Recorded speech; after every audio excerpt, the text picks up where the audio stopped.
नमस्कार, यो खबर भित्रको खबर हो। म विवेक रेग्मी। दर्शकवृन्द, विदेशमा बसोबास गर्ने नेपालीहरूको एउटा ठूलो सञ्जाल, विश्वका 65 देशमा रहेका प्रवासी नेपालीहरूको साझा संगठन गैर आवासीय नेपाली संघ अर्थात् एनआरएन। काठमाडौँमा जारी संघको 6औं विश्व सम्मेलनले देशभित्र र बाहिरका नेपालीहरूको ध्यान तानेको छ। दर्शकवृन्द, 2003 मा लन्डनमा गैर आवासीय नेपाली संघको स्थापना गर्ने सहमति भएको थियो र 2003 मै एनआरएन को पहिलो सम्मेलन सम्पन्न भएको थियो। स्थापनाको 1 दशकमा गैर आवासीय नेपाली संघ एउटा ठूलो सञ्जाल बनिसकेको छ। तर बितेको 1 दशकमा गैर आवासीय संघले नेपालको लागि के गर्यो त? उनीहरूले केही गर्ने वातावरण पाएनन् या गर्न चाहेनन्। आज हामी एनआरएन को 6औं विश्व सम्मेलन, उसले पाएको नयाँ नेतृत्व र उसको 1 दशक लामो यात्रामा केन्द्रित हुनेछौं।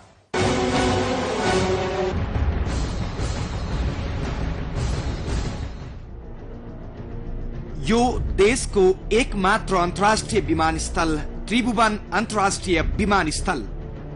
यो विमानस्थल भएर हरेक दिन जसो 300 देखि 1000 को संख्यामा नेपालीहरू विदेशिन्छन्। कोही रोजगारीका लागि त कोही शिक्षा आर्जन गर्न। जसरी विदेशीय पनि सबैको एउटै उद्देश्य विदेशमा गएर मनज्ञ धन आर्जन गर्ने र भविष्य सुनिश्चित गर्ने। यसरी विदेशीयका नेपालीहरूको संख्या झण्डै 30 लाखको हाराहारीमा छ। विदेशमा रहेका नेपालीहरूलाई एउटै छाता मुनि राख्ने उद्देश्यले 10 वर्ष अघि सन् 2003 मा गैर आवासीय नेपाली संघ एनआरएन स्थापना भयो। विश्वभर छरिएर रहेका नेपालीलाई एउटै छाता मुनि ओगट्ने उद्देश्यले स्थापना भएको एनआरएन को 6औं विश्व सम्मेलन राजधानीमा सोमबारदेखि सुरु भयो। राष्ट्रपति डाक्टर रामवरण यादवले उद्घाटन गर्नुभएको सम्मेलनमा भाग लिन 1300 एनआरएन प्रतिनिधि नेपाल आएका छन्। देशको विकास गर्ने र देश बाहिर रहेका नेपालीको हितमा काम गर्ने उद्देश्यले एनआरएन स्थापना गरिएको भए पनि 6औं सम्मेलनमा जे दृश्य देखियो त्यसले भने एनआरएन को उद्देश्यमाथि नै शंका थपिदिएको छ। यस अघिका सम्मेलनमा सहमतिका आधारमा नेतृत्व चयन हुने भए पनि यस पटक भने गुट, उपगुट, प्यानल, विरोध, समर्थन जस्ता कुराले बढी स्थान पाएको छ। अध्यक्ष पदका लागि 5 जनाले उम्मेदवारी दिए। अन्तिम समयमा शेष खले र तेन्जी शेर्पा चुनावी मैदानमा उत्रिए र निर्वाचनमा शेष खले अगाडि देखिए। उम्मेदवारहरूको प्रचार प्रसार पनि राजनीतिक दलको चुनाव भन्दा कम थिएन। 6औं विश्व सम्मेलनसम्म आइपुग्दा पनि एनआरएन को मुद्दा भने फेरिएको छैन। भन्न त उनीहरूले नेपालमा लगानी भित्राई विकास निर्माणका कुरा गरिरहेका छन्, तर अहिलेसम्म हेर्ने हो भने उनीहरूको प्रमुख माग भने दोहोरो नागरिकता नै रहेको छ। विदेशी लगानी र गैरवासीहरूको जुन पुँजी जुन छ, सिप जुन छ, अनुभव जुन छ, त्यसलाई देश विकासमा, देशको आर्थिक विकासमा लगानी गर्नु हो। एकपटकको नेपाली, सधैँको नेपाली जुन हाम्रो छ, जुन नागरिकताको निरन्तरता जुन हो, त्यो मेरो प्राथमिकतामा रहेको छ। तेस्रो प्राथमिकतामा हामीले कलेक्टिभ इन्भेस्टमेन्टलाई एउटा प्रोजेक्टको रूपमा होइन कि अभियानको रूपमा अगाडि बढाउनु पर्ने।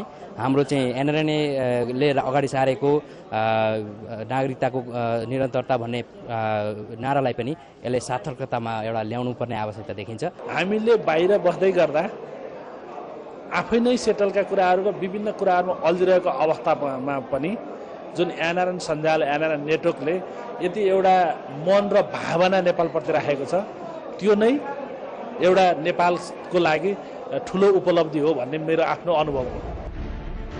स्थापनादेखि नै सामूहिक लगानीका कुरा भए पनि केही सतही क्षेत्रमा बाहेक एनआरएन को सहयोग र लगानी अन्य कुनै ठूला विकासे परियोजनामा छैन। 2 वर्षमा एक पटक राजधानीमा सम्मेलन गर्यो, देश विकासका चर्का कुरा पनि गर्यो, तर मुद्दा हर बखत दोहोरो नागरिकतामा पुगेर अड्किरहेको छ। हुँदा सामाजिक सेवाका लागि स्थापना भएको संस्थामा यसपालिको सम्मेलनदेखि राजनैतिक गन्ध आउन थालेको छ। सम्मेलनको बेलामा जसरी सहयोग र लगानीका कुरा र प्रौढ हुन्छ त्यसको केही प्रतिशत भए पनि कार्यान्वयन गर्ने हो भने देशको मुहारमा अलिकति भए पनि परिवर्तन आउने थियो र स्वदेशमा रहेका जनताले महसुस गर्न पाउने थिए विदेशमा रहेका नेपालीले पनि देशलाई केही गरेका छन् भनेर। बस हामी यति भन्छौं, अहिलेको नयाँ नेतृत्वले यो विषयमा आफ्नो ध्यान बढी केन्द्रित गर्न सकोस्। हो, एनआरएनले स्थापना कालदेखि नै उठाउँदै आएको मुद्दाले सार्थकता पाउन सकेको छैन र नयाँ नेतृत्वको काँधमा त्यो चुनौती थपिएको छ। गैर आवासीय नेपालीहरूको संस्था यो अवस्थासम्म आइपुग्दा यसले प्राप्त गरेका उपलब्धि उल्लेख्य छैन। एनआरएनको 10 वर्ष यात्रा, त्यसको औचित्य र अपेक्षा सहितका सामग्री बाँकी नै छन्, तर यो विश्रामपछि। विगत लामो समयदेखि तपाईको सेवामा समर्पित नेपाल च्यानल्सको इजी प्याकेज। इजी प्याकेजका विशेषताहरू: नेपाली, हिन्दी र अंग्रेजी गरी 18 टिभी च्यानल्सहरू हेर्न सकिने, आइफोन, आइप्याड, स्मार्टफोन, कम्प्युटरबाट पनि हेर्न सकिने, मात्र 700 एन $7 नै उपलब्ध। तपाईको टेलिभिजनबाट हेर्नका लागि सेटअप बक्स किन्नु पर्ने, मात्र 700 एन। हजुर, अब मात्र 700 एन।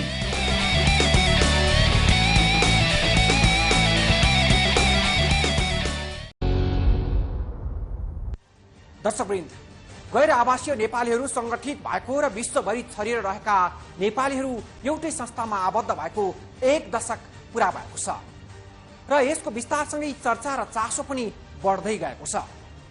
यति बेला विश्वभरि छरिएर रहेका गैर आवासीय नेपालीका प्रतिनिधि काठमाडौँमा भेला भएका छन् र उनीहरूले 2 वर्षका लागि नयाँ नेतृत्व चयन गरेका छन्। निकै भव्य रूपमा तारे होटेलमा सम्पन्न भएको एनआरएनको विश्व सम्मेलनले नयाँ कार्य समिति गठन गरेको छ। सम्मेलनमा विकास र सहकार्यका ठुल्ठुला कुरा पनि भएका छन्, तर विगतका अनुभव अनुसार नयाँ कार्य समिति चयनसँगै यसको चर्चा सेलाउँदै जाने गरेको यथार्थ छ र सामाजिक सेवा मार्फत नेपालसँग निरन्तर जोडिन चाहने एनआरएनहरूको प्रतिबद्धता नेतृत्वको रस्सा कस्सीमा आएर रुमल लिने गरेको छ।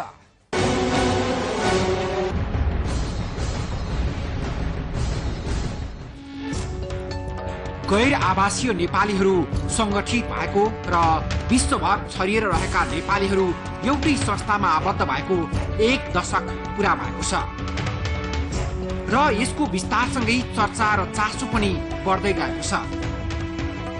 सन् 2003 देखि औपचारिक रूपमा सुरु भएको एनआरएन अभियान अन्तर्गत हरेक 2 वर्षमा नयाँ कार्य समिति चयन हुने प्रावधान छ। जति बेला विश्वभरि छरिएर रहेका नेपालीहरू केही दिनका लागि काठमाडौँमा भेला हुने गर्छन्, त्यसैले होला एनआरएनको चर्चा पनि प्रत्येक 2 वर्षमै बढी हुने गरेको छ। कारण नयाँ कार्य समिति चयनसँगै यसको चर्चा सेलाउँदै जाने गरेको यथार्थ छ। हुन त विभिन्न कारण विदेशीका र उतैका नागरिक बनेकाहरूबाट यो देशले ठूलो अपेक्षा गर्न मिल्दैन र पनि उनीहरू आफैले उठाएका विषय र मुद्दाहरूको भने विश्लेषण गर्नै पर्छ।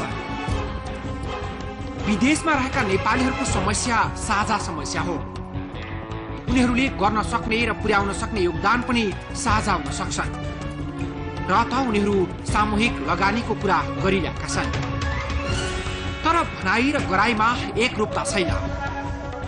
नेपाल र नेपालीकै हितलाई मध्यनजर गरी एनआरएन गठन भएको हो र त्यसका शाखाहरू पनि त्यही मूल मर्मबाट चल्छन् भने उनीहरू बीच विवाद किन? यो भएन र त्यो भएन भनेर नेपाल सरकारको आलोचना गर्नेहरू आफैभित्र किन मेल छैन?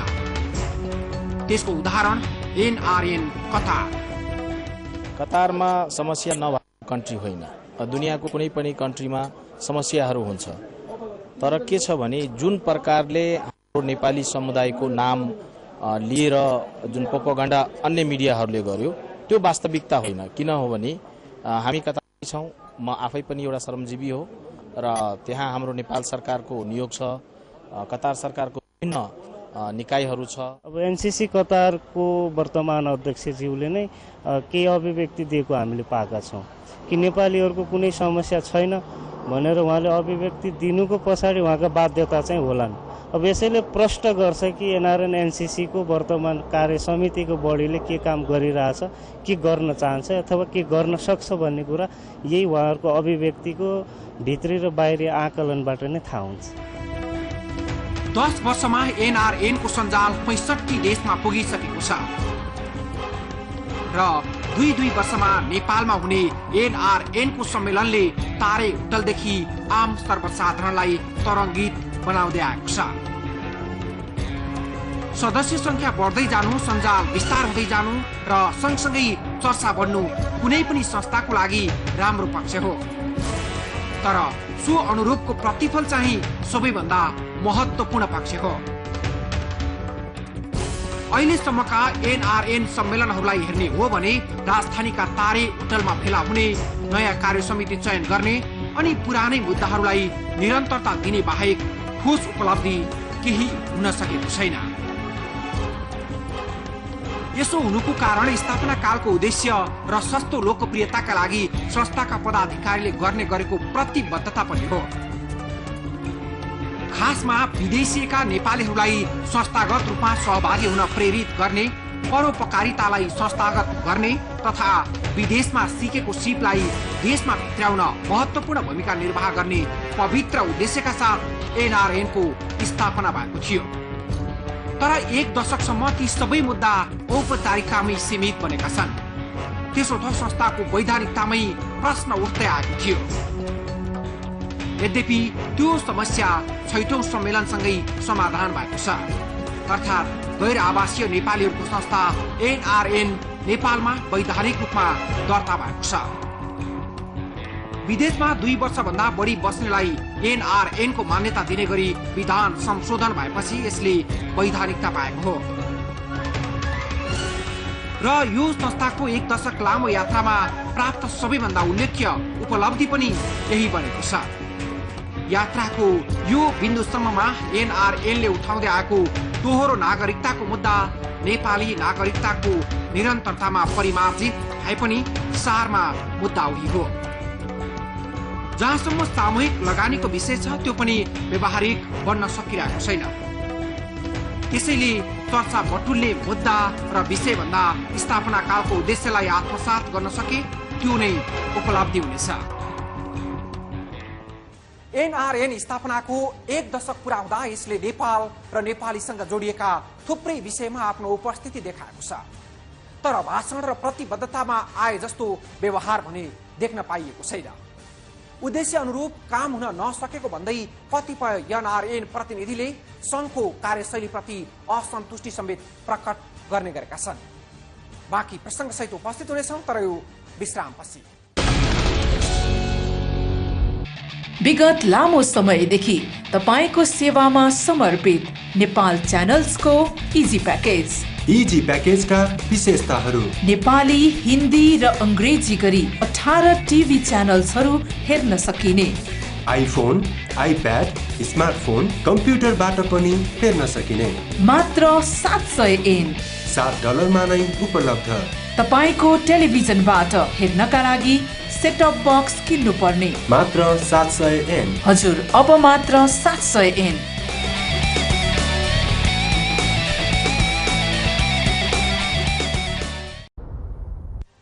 दर्शकवृन्द, विदेशमा बस्ने नेपालीको हित संरक्षण गर्ने, नेपालको प्रवर्धन गर्ने, गैर आवासीय नेपालीले विदेशमा आर्जन गरेको पुँजी तथा सिपको लगानी स्वदेशमा गर्ने जस्ता मुख्य उद्देश्य लिएर गैर आवासीय नेपाली सङ्घको स्थापना भएको थियो। नेपाल बाहिर रहेका नेपालीले विदेशमा आर्जन गरेको सम्पत्ति र सिप नेपालमा पनि प्रयोग गर्न सके त्यसले देश विकासमा योगदान गर्न सक्छ भन्ने विश्वास स्थापना कालमा थियो र अहिले पनि छ। तर त्यो विश्वास पहिले जति थियो अहिले त्यति छैन। 10 वर्षसम्म पनि एनआरएन पुरानै एजेन्डामा छ। आशा धेरै र काम थोरै भएको छ।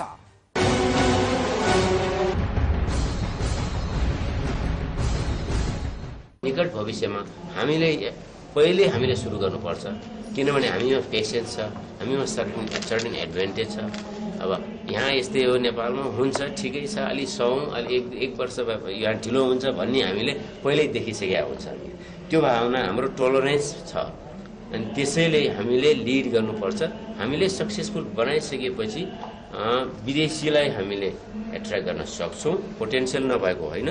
तर मलाई लाग्छ विदेशीलाई आउनको लागि joint venture is the best way, because के हुनु पर्यो भने यहाँ डिलिङ गर्नलाई विदेशीले सक्ने वातावरण छैन यहाँको ब्युरोक्रेसीसँग डिल गर्नलाई। एउटा कुरा तपाईँहरूलाई के हुनु पर्यो भने एनआरएनए भनेको यो भोलिन्ट्री संस्था हो, सामाजिक संस्था हो।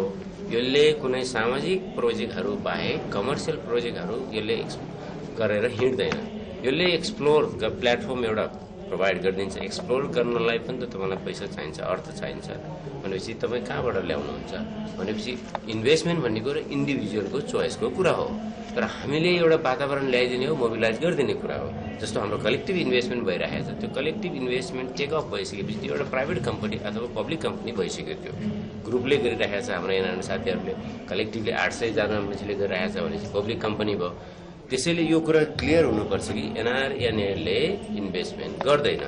तर अब एज अ प्रोटेक्टिभ एरिया यो भन्ने कुरा एनआरएनएले अब अलिकति साथीहरूको नेटवर्कबाट यस्तो किसिमको प्रोजेक्टहरू छ एग्रिकल्चरमा, टुरिज्ममा भनेर त्यहाँबाट टेकअप डेफिनेटली हुन्छ। 2 वर्षीय कार्यकालका लागि गैर आवासीय नेपाली संघको अध्यक्षमा निर्वाचित भएपछि नेपाली मूलका अस्ट्रेलियन नागरिक शेष खली पश्चिमा देशको विकासको अभ्यास भित्राउन पहल गर्ने बताउँदै थिए।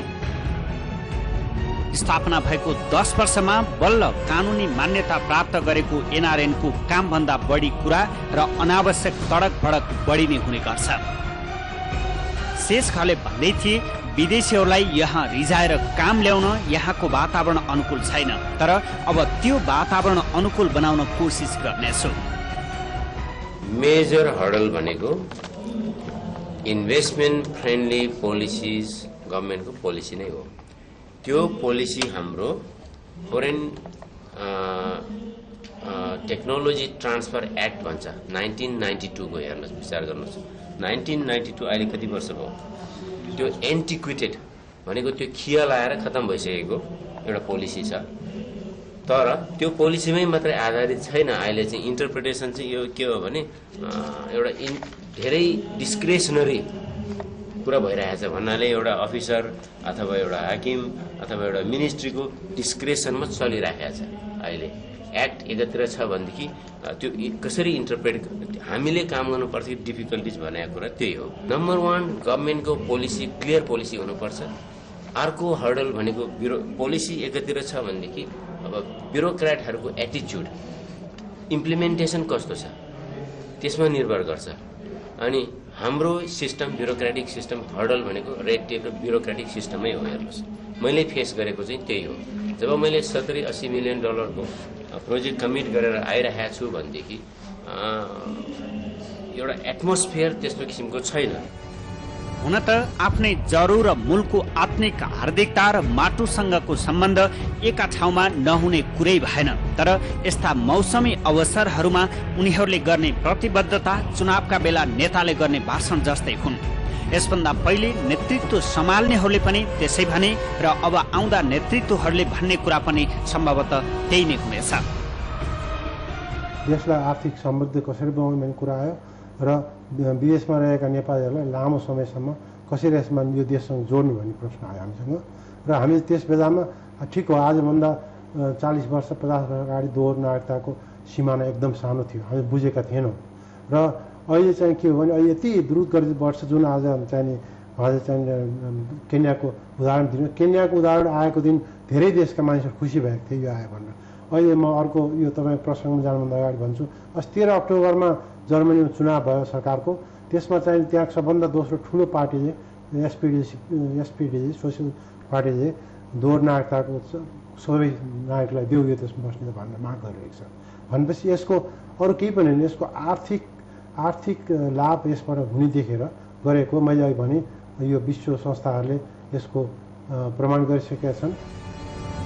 ठूलो प्रतिफल भित्र्याउने गरी विदेशी लगानीको वातावरण निर्माण गर्ने उनीहरूको बारम्बारको प्रतिबद्धताको पछाडि उनीहरू दोहोरो नागरिकताको बार्गेनिङ सरकारसँग गर्दै आइरहेका छन्। बाहिर देखाउने आवरण जेसुकै भए पनि उनीहरू नेपाली नागरिकताको निरन्तरता चाहन्छन्, तर औचित्य के भन्ने कुरा महत्त्वपूर्ण हो। एउटा यस्तो नेपालीको पर्सपेक्टिभमा जो यो देश नै खनी खोसरी बाँचेको छ हैन, जसले चाहिँ आफ्नो जिन्दगी यहीँ निर्वाह गरेको छ, गरिब होस् या चाहिँ रोगी होस् अशक्त होस्, उसले देश छोडेर हिँडेको छैन, उसले जुन दाबी गर्ने राजनीतिक अधिकारहरू हुन्छन्, उसले यो देश विरुद्ध चाहिँ जुन एउटा चाहिँ राख्ने क्लेमहरू हुन्छ त्यो त एनआरएनलाई दिन सक्दैन होला नि त। मौलिक अधिकारको कुरा हुन्छ। आज जुन कुरो उसले भनिरहेको छ भोलि एउटा नेपाली नागरिकले पनि भन्छ नि, र हामीले कानुनी व्यवस्था गर्दाखेरि कम्तीमा यति त स्पष्ट हुनै पर्छ कि हामी यहाँका नागरिक र बाहिरका नागरिकलाई फरक गर्न सक्छौँ। यसको सञ्जाल विस्तार धेरै देशमा भइसकेको छ। संसारभर रहेका नेपाली मूलका नागरिकलाई कम्तीमा एकट्ठा गर्दै जानु सकारात्मक कुरा हो, तर उनीहरूले दाबी गरे जस्तै विशुद्ध परोपकारी सङ्घको रूपमा विस्तार हुन सकेको छैन। 6औं महाधिवेशनका केही झलक र परिदृश्यले एनआरएन भित्र राजनीति पनि अमिल्दो ढङ्गले मौलाइरहेको छ, जुन कुराले मुलुक बाहिर रहेर पनि एकाकार हुन खोज्ने नेपालीहरूमा विग्रह ल्याउन सक्छ। त्यसप्रति सचेत हुन जरुरी छ।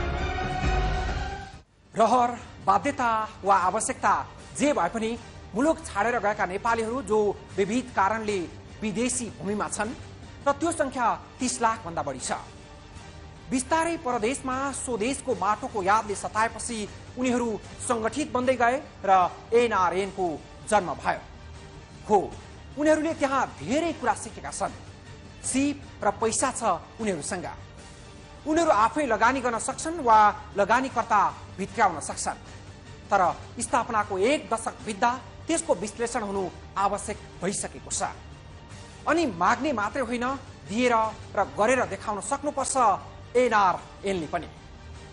होस् त, आजको लागि खबर भित्रको खबर यति नै। भोलि नयाँ विषयका साथ उपस्थित हुनेछौँ। खबर भित्रको खबरको लागि हेर्दै रहनुहोला एबी न्यूज टेलिभिजन। नमस्कार।